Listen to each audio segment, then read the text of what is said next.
నమస్కారం, ఘంటారావానికి స్వాగతం. ముందుగా ప్రధానాంశాలు. నాంపల్లి అగ్ని ప్రమాదంలో 5 మృతదేహాలు వెలికితీత. నిన్న మధ్యాహ్నం నుంచి కొనసాగిన సహాయక చర్యలు.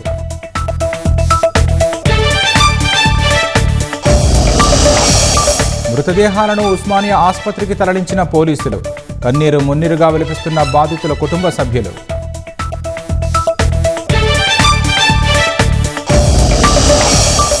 రిపబ్లిక్ డే సందర్భంగా 982 మంది పోలీసులకు అవార్డులు.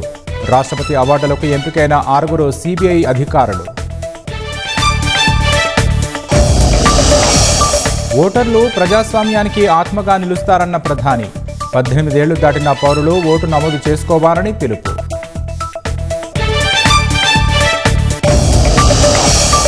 జనసంద్రాన్ని తలపిస్తున్న మేడారం పరిసరాలు. సమ్మక్క సారలమ్మ దర్శనానికి తరలివస్తోన్న భక్తులు.